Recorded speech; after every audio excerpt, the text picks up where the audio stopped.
નમસ્તે મિત્રો, આપ સૌ સાહિત્યપ્રેમી વાચનપ્રેમી મિત્રોનું ઓડિયો ગુજબુક્સમાં સ્વાગત છે. અત્યારે આપણે વાંચી રહ્યા છીએ વર્ષના પ્રત્યેક દિવસ માટે એક એમ 365 સુંદર સંદેશાઓ સાથેનું આ અદ્ભુત પુસ્તક ઉઘડતા દ્વાર અંતરના. મે 27.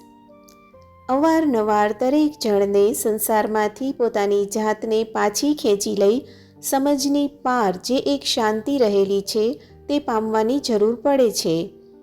દરેક જીવને સુસ્થિર થવાની જરૂર પડે છે અને એ ફક્ત શાંતિ અને નીરવતામાં જ બની શકે.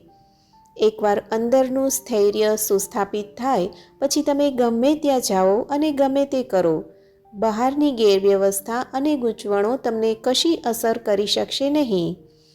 એ પરમોચ્ચ તત્વના ગુહ્ય પ્રદેશમાં પ્રવેશ છે.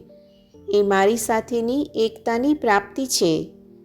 જ્યારે તમને એમ લાગે કે તમે સાવ છેડે આવી ગયા છો અને હવે એક ડગલું પણ આગળ જઈ શકાય તેમ નથી, તેવી વખતે તે તમને ચાલતા રહેવાની શક્તિ આપે છે.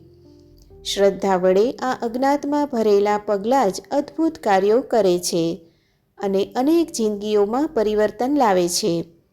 એ પગલાં જ અશક્યને શક્ય બનાવે છે અને મારા રાજ્યને, એ મહિમાવાન નૂતન સ્વર્ગ અને નૂતન ધરાને પૃથ્વી પર લઈ આવે છે.